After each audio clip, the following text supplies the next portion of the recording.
decided to tune into another episode of Inspirations with Rashonda, which is a little bit of this, a little bit of that, all things inspiration for your mind, body, and soul care. So if you didn't tune into yesterday's video, listen, we are on a road this week. We are learning in singleness. So this is the Learning in Singleness series this week. So each day, I'm going to post a different video talking about a different thing. You have to come back and hear what the next day is going to be like.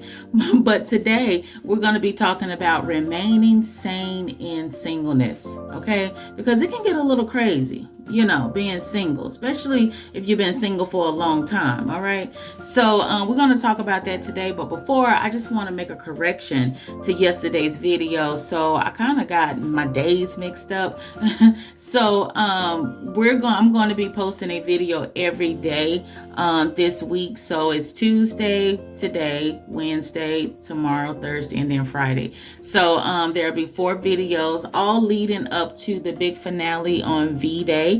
And so I'm happy about that. I hope you're happy about it because I have a lot to talk about. Since this is Valentine's Day week, I just thought, this would be a great week, to get ourselves in order. Let's talk about some singleness. Let's talk about some dating. Let's talk about coupling season. Let's put it out there. Let's get so, But anyway, today we're going to be talking about remaining sane in singleness. Listen, I've often heard the phrase that there are at least 10 women to 1 man.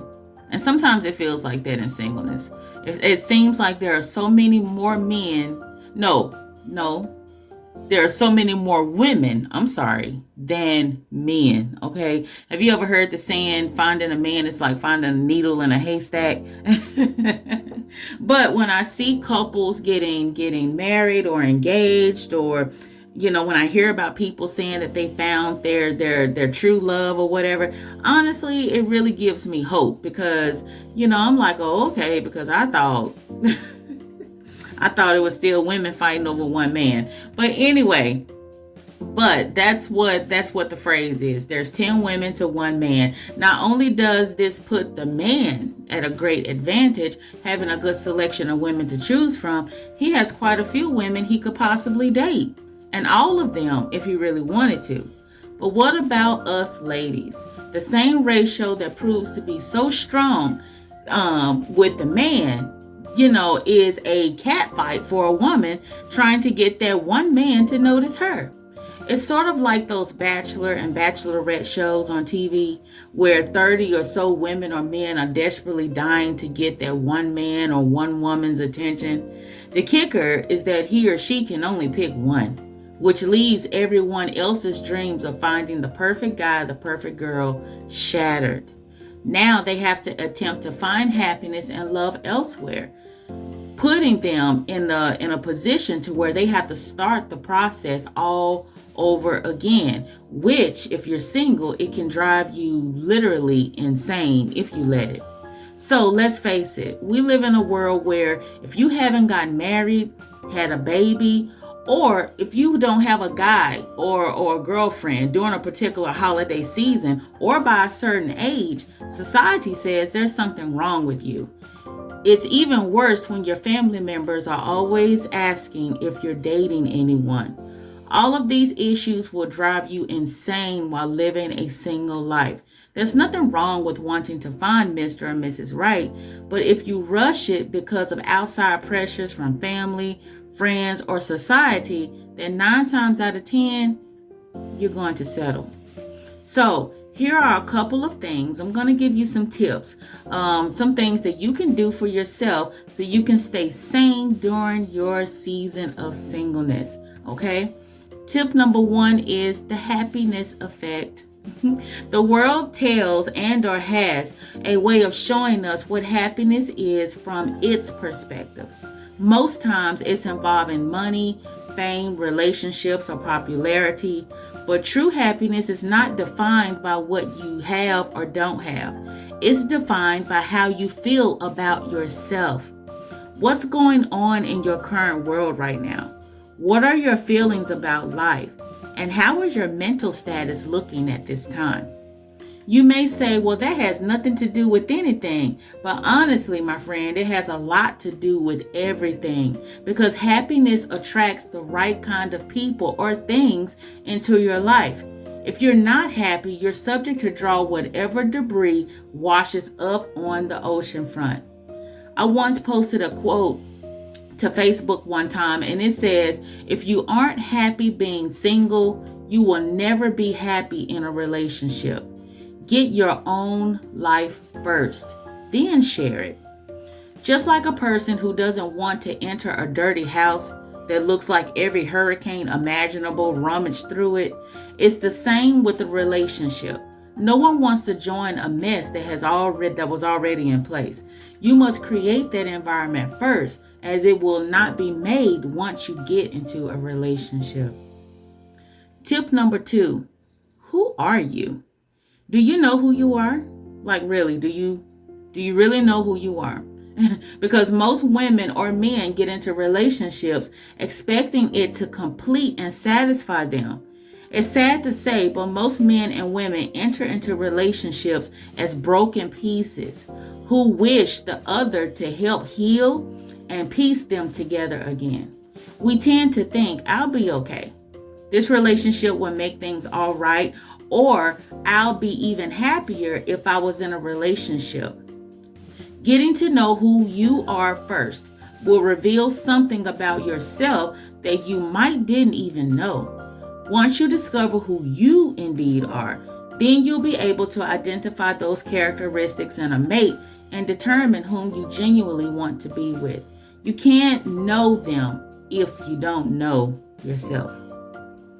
Tip number 3, don't allow your feelings to drive you to do something you'll regret. I've been on quite a few dating sites, and if I can be honest, they're all pretty much the same. You may have good intentions, but everyone doesn't follow that rule. Anyone can be whomever they wish or like to be on those sites. Singleness can cause us to do drastic things that lead to disastrous results. While some people have had good results, they don't work for everyone. So be careful and don't allow your lonely situation to kick you out of the driver's seat of your own life. Control it. Tip number 4, focus on things instead of obsessing over it. When you're continually looking for something, you never tend to find it, correct? But when you calm down and forget about it, then that's when it seems to pop up out of nowhere. The same applies to singleness. When you stop looking for Mr. or Mrs. Right and let it happen naturally, the unexpected and miraculous seems to happen out of the blue. Okay.